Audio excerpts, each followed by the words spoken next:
Okay, good night, guys. This is day 200, Taha 83 to 93. Allah asked, "Why have you come with such haste ahead of your people, O Moses?" He replied, "They are close on my tracks, and I have hastened to you, my Lord, so you will be pleased." Allah responded, "We have indeed tested your people in your absence, and the Samiri has led them astray." So Moses returned to his people, furious and sorrowful. He said, "O my people, had your Lord not made you a good promise? Has my absence been too long for you? Or have you wished for wrath from your Lord to befall you, so you broke your promise to me?" They argued, "We did not break our promise to you of our own free will, but we were made to carry the burden of the people's golden jewelry. Then we threw it into the fire, and so did the Samiri."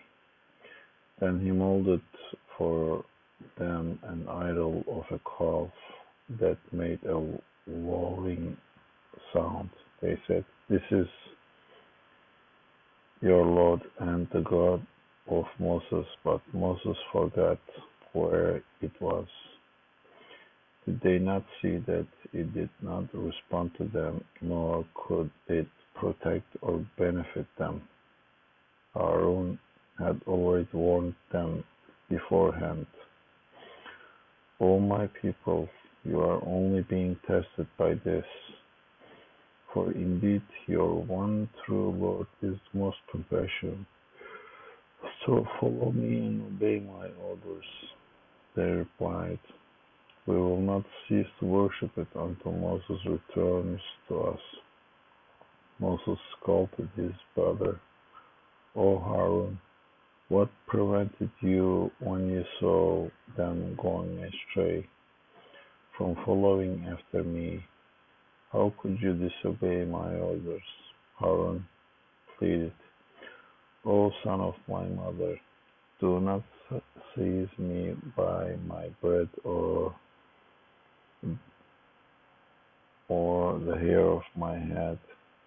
I really feared that you would say you have caused division among the children of Israel and did not observe my word." Moses then asked, "What did you think you were doing, O Samari?" He said, "I have an insight which they did not have." Then grasped some knowledge from the messenger Moses, but later threw it away. "This is what my lower self tempted me to do." Moses said, "Go away then, and for the rest of your life you will surely be crying, 'Do not touch me.' Then we will certainly have a fate that you cannot escape. Now look at your God, to which you have been devoted. We will burn it up, then scatter it in the sea completely." Then Moses addressed his people, "Your only God is Allah. There is no God worthy of worship except Him. He encompasses everything in His knowledge." Okay, if you're following, you know that we are actually going through the story of Moses and children of Israel in this surah, and we learned how Moses became a messenger, and then how he went to Pharaoh to convey the message of Allah, and then how Pharaoh challenged him with his magicians. And then, as you remember, magicians actually obeyed to Moses, And at the end, one night Moses and the children of Israel actually fled Egypt. And of course, Pharaoh and his army followed them. And by the blessing of Allah Jalla Jalaluhu, they passed through the sea passage. Water came apart and they passed through. And then also Pharaoh and his army also, they were trying to pass through this water gateway, but the water closed down on them and they all drowned. And you see all these miracles, you live in that miracle throughout all these happening. And just after Moses left them to go and meet with Allah Jalla Jalaluhu again to get the messages, you go back and start worshipping a golden calf as an idol.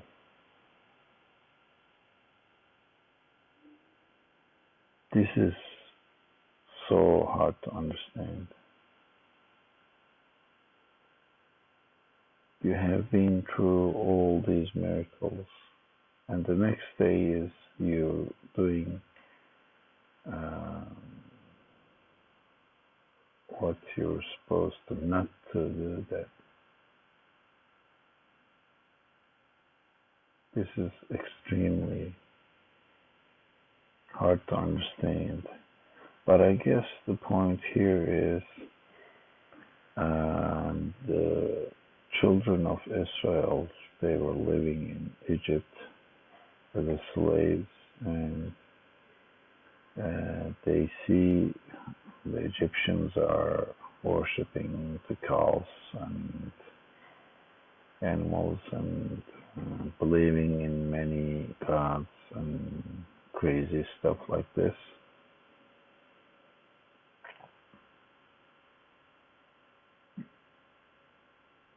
They have this mindset that they're still actually believing those old stuff, even though they passed through all these blessings, all these miracles. They have been through this miracle. They passed through all this water gateway, and Pharaoh and his army all drowned. You see all these miracles happening just before your eyes.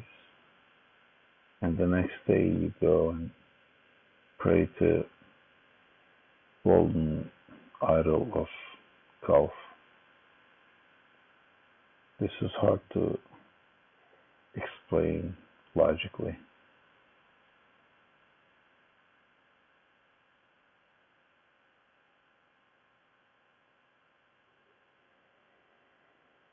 And of course, well, Moses got angry. First, he thought that his brother didn't do anything. But of course, Harun warned his people, but they didn't obey him. And Moses thought that his brother didn't do anything, and he was angry with his brother first, but he realized that he warned actually his people, but they were going too far. And then he asked why he did it to this guy who actually started all this craziness. a guy from Samaria, Samarian guy. Some call it Sāmirī, and a guy from Samaria, an ancient city, and he was just saying that it was something selfish, lower selfish, tempted me to do.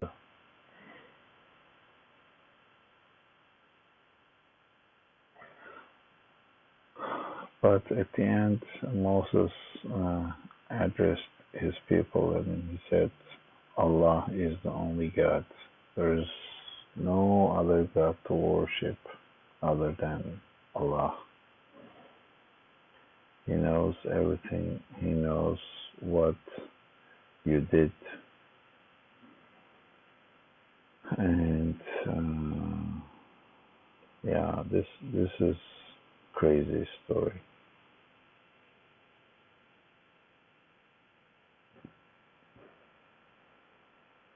You are living in this miracle throughout while it's happening, and the next day is just you forget all these blessings, all this miracle, and you go back to worshiping some funny human-made golden idol of a calf who can do nothing, who can not listen or help you or do nothing. It's just a piece of material. It's very hard to understand the mindset of the people, but that's one sure that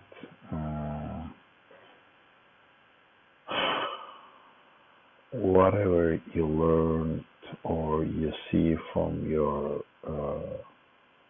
elders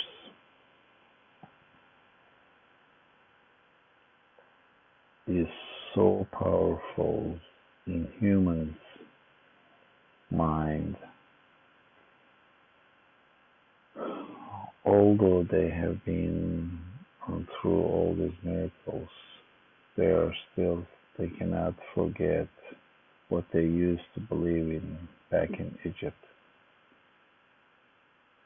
That's, I don't know whether it's funny or ugly or scary or yeah, I don't want to use bad words. Anyway, that's the story. That's the sad story.